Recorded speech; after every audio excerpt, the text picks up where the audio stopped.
கோயில்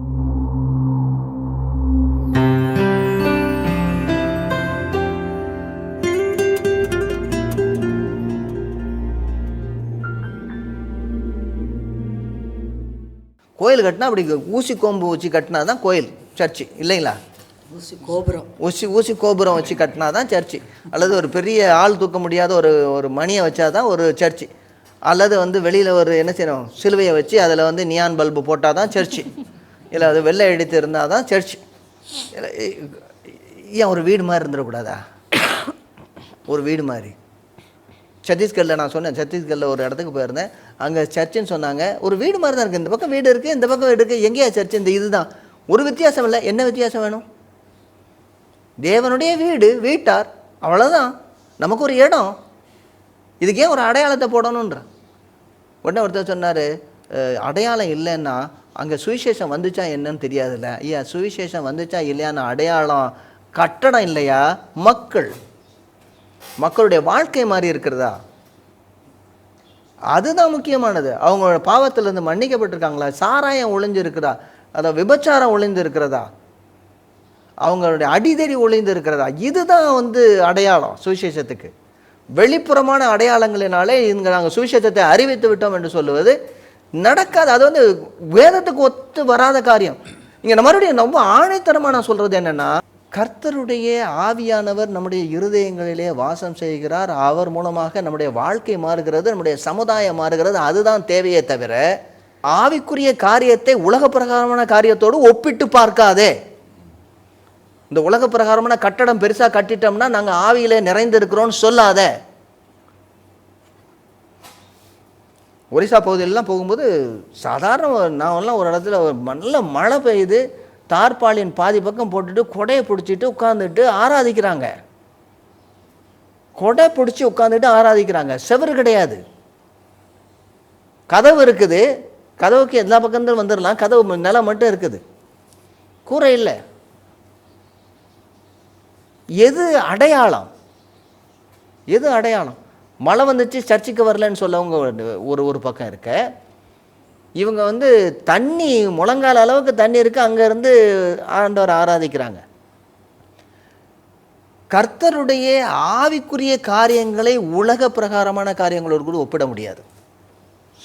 completely different. இதுதான் அவங்க பண்ண பெரிய தப்பு. இந்த உலக பிரகாரமாக இந்த சடங்காச்சார முறைகளை நீங்கள் பின்பற்றினால்தான் நீங்கள் ரட்சிக்கப்பட்டிருப்பீர்கள். இதுதான் அடையாளம். ஒழுக்கம் வேணும். மனுஷன் எவ்வளோ வாழ்கிறான் என்பது முக்கியம், அவன் என்ன அணிந்திருக்கிறான் என்பது முக்கியம் அல்ல. இந்த கலாத்தியருடைய நிருபத்தில் எல்லா இடங்களிலும் இதுதான் பிரச்சனையாச்சு. இவங்க அவங்களுடைய சுத்திகரிப்பினுடைய முறைமையின்படி இல்லாதனால அவங்களோட நாங்கள் சாப்பிட முடியாது. எவ்வளோ ஒரு வேடிக்கை பாருங்களேன். இப்போ இன்னும் சில இடங்களில் கர்த்தருடைய பந்தியை எடுக்கணும், ஏன்னா எல்லாரும் அதே கிளாஸில் வச்சு உறிஞ்சு குடிக்கிறாங்களே, அதில் எப்படி நம்ம உறிஞ்சு குடிக்கிறது? நீ டீ கடைக்கு போனால் அவன் கிளாஸை கழுவுறானா கழுவலையான்னு உனக்கு என்ன தெரியும்? இன்னொரு பிரச்சனையும் ஒரே ஆள் உறிஞ்சு குடிச்சிடலாம். சரி, வீட்டில் எல்லாரும் இருக்கும் பொழுது சரி, ஒருவேளை ஹைஜீனுக்காக சொல்லலாம். ஆனால் அதனால நான் உங்களோட ஐக்கிய பந்தியில் பண்ணுவேன். கர்த்தர் இருக்கிறார், அங்கே கர்த்தருடைய பிரசன்னம் இருக்கிறது. சுவிசேஷத்துக்கு விரோதமானது. இன்னும் சில பேர் சொல்லுவாங்க, எங்கள் சபையில் நீங்கள் ஐக்கியப்படுங்க, ஆனால் இருங்க, ஆனால் உங்களுக்கு நாங்கள் என்ன செய்ய மாட்டோம், இது தரமாட்டோம் அப்படின்பாங்க. கர்த்தருடைய கிருபையை தடுக்கிறதுக்கு நீங்கள் யாரையா? நீங்கள் யாருன்னு கேட்குறேன். உங்களுக்கு எந்த அதிகாரம்? நான் என்ன சொல்கிறேன்னா, சரி விசுவாசித்திருக்காங்களா, ரைட், அது வேணும். அவங்க கர்த்தருக்குள்ளே ஞானஸ்தானம் பெற்றிருக்கிறாங்களா, அது வேணும்.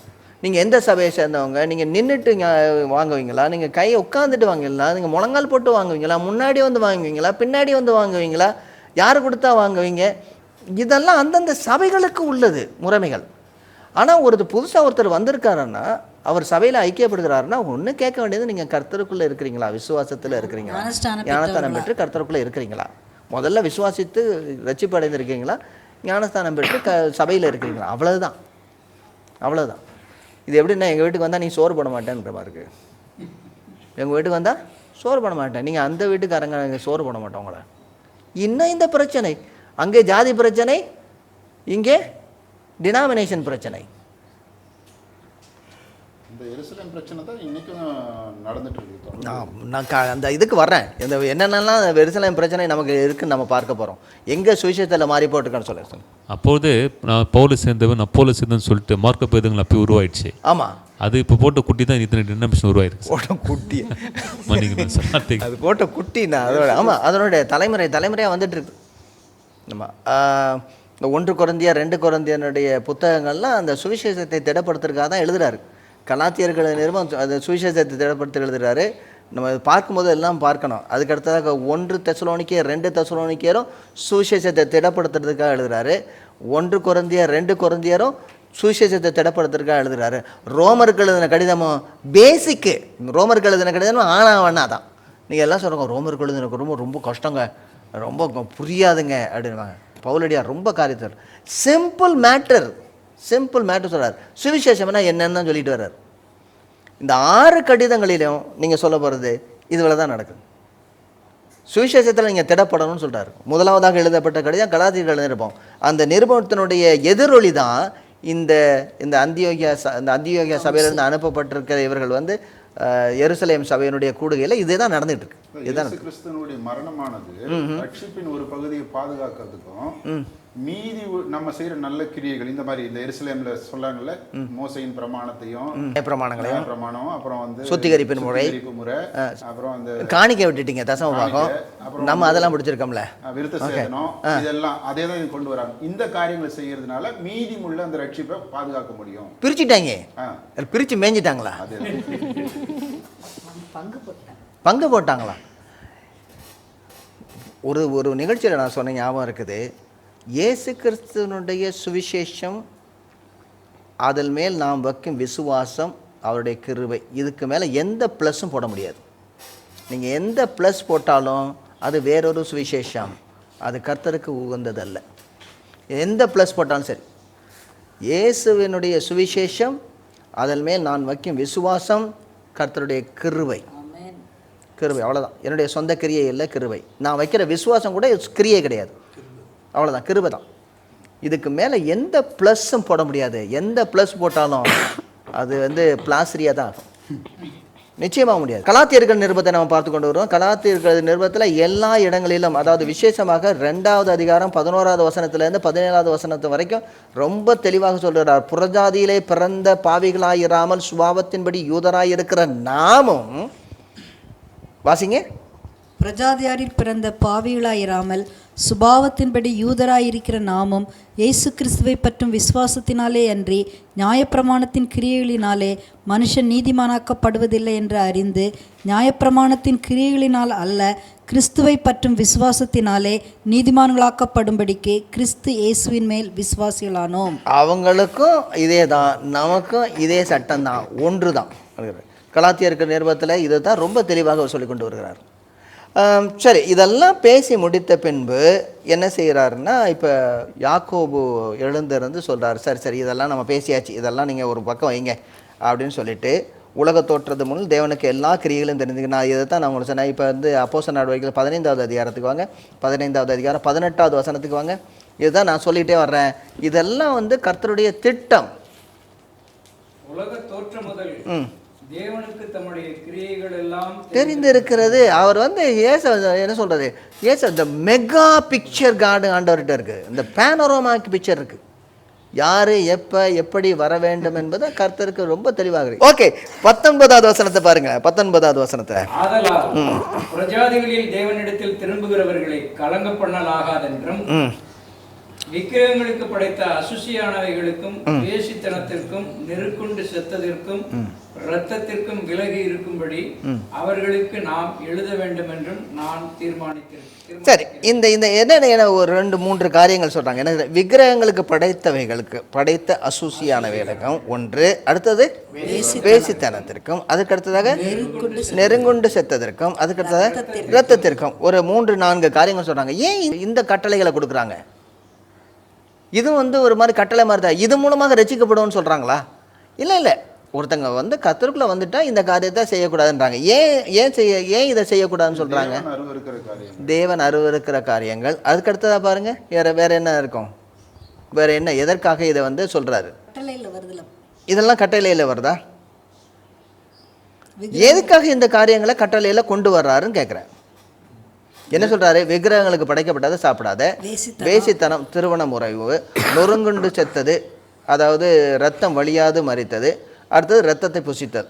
இந்த சட்டத்திட்டம் புறஜாதியாருக்கு கொடுக்கப்பட்டிருந்தானே, ஏன் கொடுக்கப்பட்டிருந்தது? மாம்ச ரீதியான ஒரு வெளிப்பாடு, ஒரு மாம்ச ரீதியான ஒரு வெளிப்பாடு, வெளித்தோட்ட மக்களுக்கு ஒரு சாட்சி. இதெல்லாம் நம்ம செய்யாமல் இருந்தால் ரசிக்கப்படுவாமா? இல்லை, நம்ம பிறருக்கு சாட்சியாக இருக்கும், பிறருக்கு சாட்சியாக இருக்கும். புறஜாதி பார்க்கும்போது அப்போ இல்லை, நான் என்ன கேட்குறேன்னா, இப்போ வந்து சரி, விபச்சாரம் அது வந்து நமக்கு ரொம்ப தெளிவாக தெரியுது. அது வந்து அது ஆவிக்குரிய காரியம் மட்டுமல்ல, சரீர பிரகாரமான அசுத்தம் அப்படின்னு தெரியுது. இப்போ என்ன சொல்கிறாருன்னா, இந்த இதில் 2-3 இடங்களில் விக்கிரகங்களுக்கு படைக்கப்பட்டது அதை எடுக்காத, அதுக்கு விபச்சாரம் பண்ணாத, அதுக்கு அடுத்தது நொறுங்குண்டு செத்ததை சாப்பிடாத, நெருங்குண்டு செத்ததை சாப்பிடாத, அதாவது சரியானபடி வெட்டி சாப்பாட்டுக்குன்னு சாப்பிடாம அடிபட்டு செத்ததை சாப்பிடாத, அப்புறம் ரத்தத்தை சாப்பிடாத அப்படிங்கிறாங்க. என்ன சொல்ல வர? எதுக்காக இந்த பிரமாணங்கள் கொடுக்கப்பட்டிருந்தன? இந்த பிரமாணங்கள் எதுக்காக கொடுக்கப்பட்டிருந்தது? கர்த்தருடைய நாமம் தரிக்கப்பட்டவர்கள் பரிசுத்தமாக இருக்கணும். அப்போ ஒரு சில காரியங்களை செஞ்சு தான் ஆக வேண்டியது இருக்குது. சில இடங்களில் வந்து செத்த மிருகங்களை சாப்பிட்றவங்க இருக்கிறாங்க. இதில் என்ன பிரச்சனை? இதில் இல்லை, செத்த மிருகங்களை சாப்பிட்டோன்னா சில சமயம் அதை விஷத்தினால ஒருவேளை அதனால் இறந்துருக்கும். ஏதாவது சாப்பிட்டா நமக்கு பாய்சன் ஆகி ஏதாவது ஹெல்த் ரீசனா, ஹெல்த் ஹைஜீன் ரீசன் சொல்கிறீங்களா? வேறு நியாயப்பிரமாணத்தில் ஒரு சட்டத்திட்டம் வருது, நியாயப்பிரமாணத்தில் வருது. ஆமாம், அநேக நியாயப்பிரமாணங்கள் வந்து ஹெல்த் ரீசனும் இருக்குது, நிறைய ஹெல்த் ரீசன் இருக்குது. அதாவது மீனில் வந்து செதில் உள்ள மீன்களை தான் சாப்பிடணும் அப்படிங்கிறது. இப்போவும் நம்ம பார்த்தோம்னா செதில் இல்லாத மீன்கள் வந்து ரொம்ப கொழுப்பு அதிகமாக.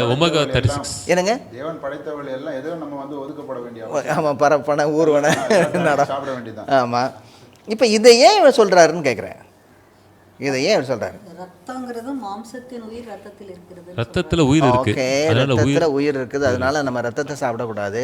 வேறு ரத்தம் சிந்துதல்ங்கிறதுக்கு இன்னொரு அர்த்தம் என்னென்னா கொலை செய்தல் மனிதர்களை, அதாவது ரத்தம் சிந்த ரத்தத்திற்கும் கொலை செய்வதற்கும் அப்படின்னு ஒரு இருக்குது. வேற என்ன இருக்கும்?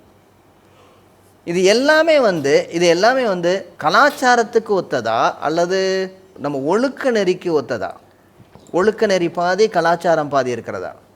ரெண்டுமே இருக்கு. அல்லது அது சுகாதாரம் இருக்கிறதா? சுகாதாரத்தை குறித்து பேசுகிறாரா, ஒழுக்க நெறியை குறித்து பேசுகிறாரா? ஒழுக்கத்தை குறித்து பேசுகிறார்.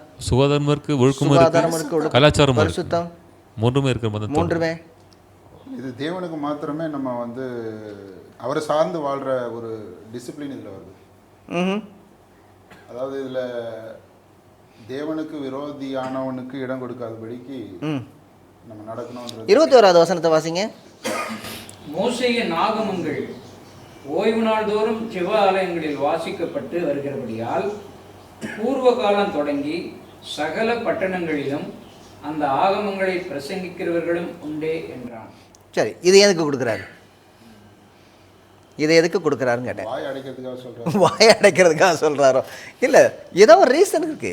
இல்லை, மோசேயின் ஆகமங்கள் வந்து ஜெப ஆலயங்களெல்லாம் வாசித்துட்டு இருக்காங்க. ஆமாம் ஆமாம், அதனால அதில் அது சொல்லப்பட்டிருக்கிறது நியாயப்பிரமாணங்களில். சபையை குறித்து பேசிட்டு உடனே என்ன செய்கிறாரு? அங்கே கொண்டு போய் இது வந்து ஜெப ஆலயங்கள்லையும் உபதேசிக்கப்பட்டு வருகிறது, எனவே இந்த கட்டளைகளை மட்டும் நாங்கள் கொடுக்குறோம், வேறு ஒன்றுமே கொடுக்கல அப்படிங்கிற. ஏன் கொடுக்குறாரு? ரொம்ப இன்ட்ரெஸ்டிங்கில். ஏன் கொஸ்டின் கேட்டிங்களா? அந்த மாதிரி இல்லை, புறஜாதியார் ஃபுல்லாக இந்த வேலையை தான் தொடர்ந்து செஞ்சுட்டு இருக்கிறாங்க. இந்த வேலையை தான் செய்கிறாங்களா? மற்றதெல்லாம் ஆண்டவர் நிறைவேற்றி முடிச்சிட்டாரோ? மற்றதெல்லாம் முடிச்சிட்டாரு, இதை மட்டும் முடிக்கலையா? இதுவும் முடிச்சிருக்காரு, பட் இது நம்ம கட்டளை இல்லை, விக்கிரகங்களுக்கு படைத்தது சாப்பிடக்கூடாதுங்கிறது இல்லை. பாவம் செய்யக்கூடாது, இந்த மாதிரி செய்தீங்கன்னா நீங்கள் இல்லை. நான் என்ன கேட்குறேன், செத்தது சாப்பிட்றதுல என்ன பாவம் நடக்குதுன்னு கேட்குறேன். ரத்தத்தை சாப்பிட்றதுல என்ன பாவம்? சரி, உயிர் ரைட், கொலை பண்ணக்கூடாதுன்னு இருக்குது, அது இருக்கு. நான் இறந்து போனது சாப்பிட்றதுல என்ன பிரச்சனைன்னு நான் கேட்குறேன். என்ன பிரச்சனை? என்னது தெரியலை அப்படின்றீங்களா? தெரியலை. அருமையானவர்களே, தெரியாது என்று முடிக்கிறோம் இந்த. ஆனால் நிச்சயமாக வேத சத்தியத்தில் இதற்கான விடையை காணப்படுகிறது. என்ன விடை காணப்படுகிறது என்பதை நாம் அடுத்த நிகழ்ச்சியிலே பார்ப்போம். இது ஏக்தா நெட்வொர்க் வழங்கும் திருச்சபை அன்றும் என்றும்.